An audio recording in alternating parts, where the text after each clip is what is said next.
open up a bit. You're kind of like, oh yeah, they like the classes. Oh yeah, they like having people around them. Oh yeah, I think the spin class might be nice, or the Zumba class, or this kind of like environment. And then maybe they'll ease their way into going lifting their own weights and stuff like that. And like a lot of people, I always think like they need a buddy with them. And I'm like, but your buddy's not going to be there all the time. Like one day he could be sick, or he might give up. Yeah. And he just doesn't want to go back. Like I like there's two things I wanted to say there. You spoke about the about going to the gym. Yeah. About 5 days a week. What I think is, there are the effects in place. You talk about the steak, the best nutritional plans. There are all the effects. But say when you said you have to go, is it like a self-worth thing if you don't? As in, say if you only got 4 days, what can happen then is, I don't feel good enough. It's like, say you have someone who is overweight. Yeah. So you have the guy at the bench who is overweight. Yeah. What I would say to that is, anyone who wants to lose weight, stop saying, I need to lose fat, because there's a thing called the RAS. Yeah. And basically, it's why you see people who are really, really anorexic and they still think they're fat.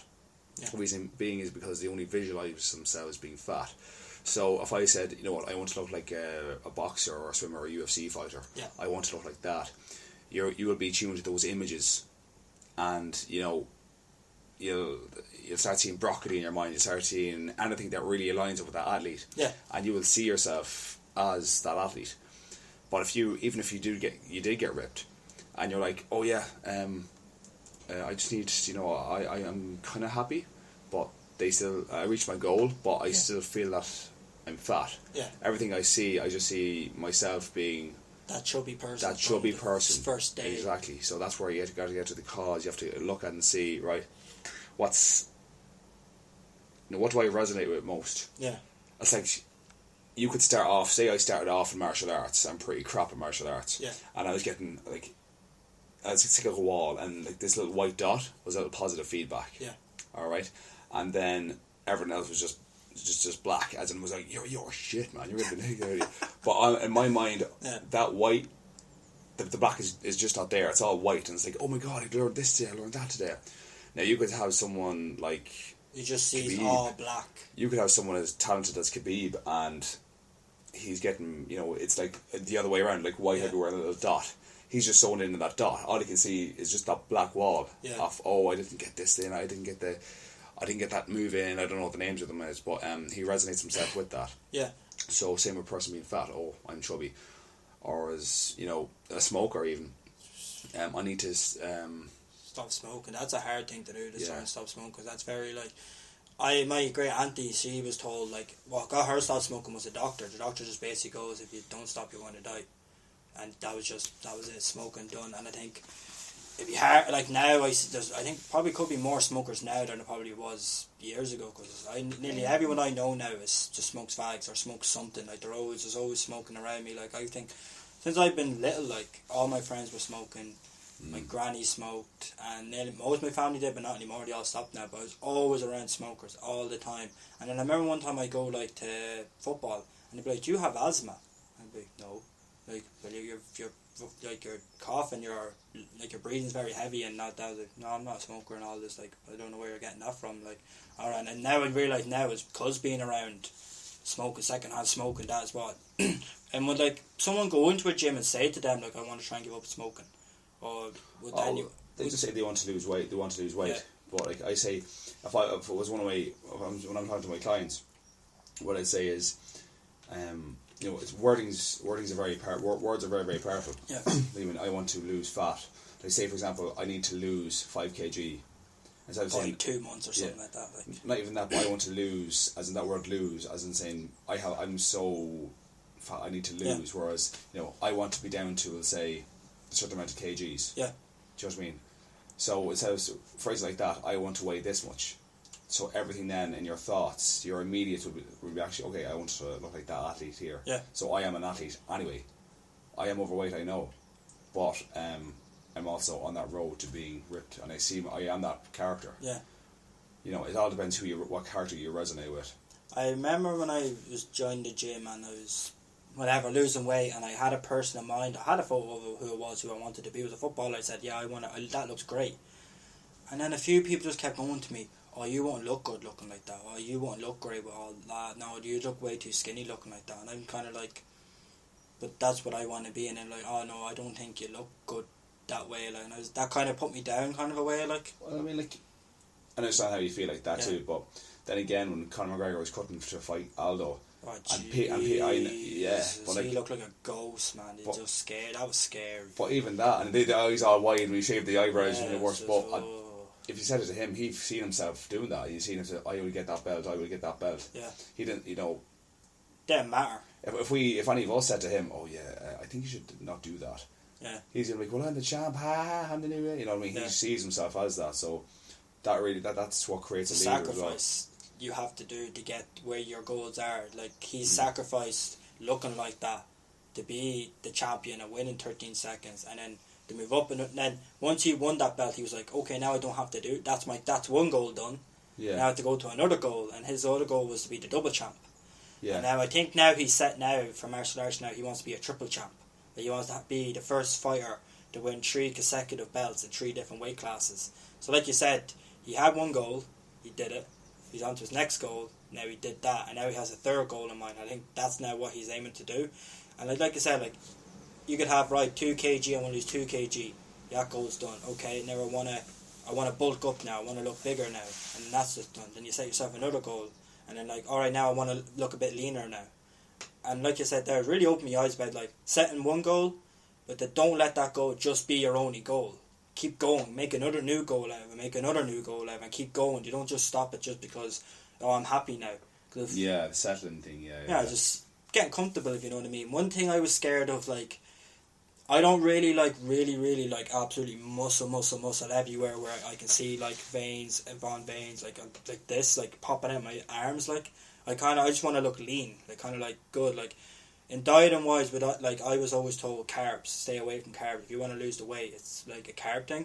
Yeah. Is that true? Is that what way to go to start losing I mean,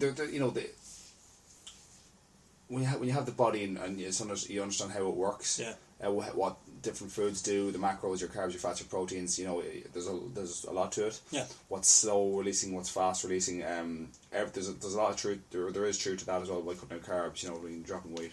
But I've talked to people as well. Like one of my clients who was cutting out carbs completely. Mood swings left, right, and centre. Just coming home angry the whole time. It all depends on the person's body. Yeah. So even you and me, we're roughly on the same age. Say I'm 27 next week. So say we're at the same height. We're both the same age. We're both male. Our metabolisms will still be different. Yeah. Our bodies will react differently to different things. It's like tastes even. Our tastes are different. Our metabolisms it's all different. That's why you hear all these calculators online that you do, and you see things on treadmills and how much calories you burn. They're not all accurate, Is that I always thought that are they actually accurate treadmills? The way it comes up saying you burned 100 calories. Is that true, or is that just them making up just because you ran that fast? Yeah, exactly. It is, especially when it's not tied into your when you have a watch or they have to. The band things around you to do all your I'm on just knowing you just run on a treadmill. Yeah, and it's just you give a rough estimate guess. It's just a general thing, which is just you could have someone who's obese and you could have who hasn't trained ever, and you could have someone like me or you. We're obviously going to burn. We're obviously going to burn a lot more calories than people who are morbidly obese, who are only starting for the first time. And there's age that they could be 16 for gyms, isn't it? That's supposed to be. That's the law. Apparently, it's people say if you lift weights young, it stunts your growth and all. But I see people who've been lifting weights since they're 11, 12, and that doesn't look like they've shrunk it. They're even tall. And I remember, Terry Crews, the actor. Yeah. He said he lifted weights when he was 12 years old. Yeah. And look at him now. He's 6'2" or something like that. And he's built like a brick house. So, is that? Do you think that's a myth? That whole thing of it doesn't help. You shouldn't lift weights at a young age, Well, the hormones are all developing. Kids can train. Yeah. Just not as mad as going to a full on. Maybe just go running or go on the bike or treadmills or light work or strength conditioning. Would that be kind of You can do anyone can really do strength conditioning any age. You can play the GAA. They can put the cardio. It's a great way for the body to develop. Yeah. Especially when they're getting their nutrients in. In terms of powerlifting, it's. I don't know if there's any science going against. You did hear before that hormone, like, it can affect your hormones and your growth, things like that. There's probably some truth to that there, but especially when the body's growing. But in terms of, let's say, you got to learn about overtraining too. Yeah, overtrain. Yeah. Yeah, overtraining. Like, for me, for example, yesterday I trained myself, and then the boss says, "Oh, yeah, any chance you can teach the hour-long spin?"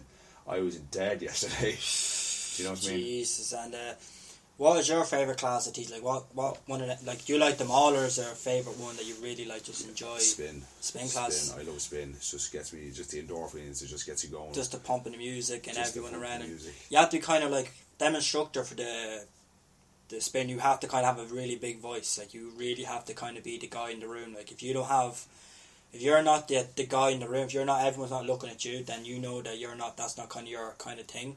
Well, yeah, like, you say when someone is doing something, and then they're like, and they're unsure of what they're doing. Yeah. Who's the person they're going to look at? It's you, like, straight away. Yeah, like, they're not going to look at the person beside them. What's this? They want to look at, am I doing this? Is this right? So you have to be the leader there. Do you know what I mean? Yeah, and that's good. Like, that's good to building confidence in you as well. Like, even if you are like someone's shy, they're like, I want to be a gym instructor. Yeah. That's really, like, if you don't want to be shy anymore, doing them classes would really, like, because you have to be loud, you have to be the man, you are the woman in the room. You have, like, I did that with, like, teaching kids and adults and all, like, but if you're not respected by everyone else, they're not going to listen to you. They're not going to do your work that you told them to do. Like, just like in school, right? But, like, at gym, it's like you need to be that authority figure. Like, you can't give out to people. There's no giving out, because at the end of the day, it's all up to them. If they're slacking off, if they didn't do that last rep, that's up to all. It's nothing got to do with you. You're just there to kind of encourage and kind of push them forward. Like, but it's up to them to do that last rep, that big last. Like, okay, I did arms today. I know I need to do one more exercise. No, I can't just leave the gym now. No, keep going. Like, you need that kind of voice in the back of your head. There's one I think is saying, like, stop. No, go home. You need to go. You're done now. And you need to be like the guy, like, I'm going, I'm doing one more rep, I'm doing one more, I'm doing that. And I've had friends before, I'd make them work out with me, and they just give up, like, straight away. They're just like, no, I'm not doing it anymore. I'm like, why? It's like, it's too much. No, it's too much.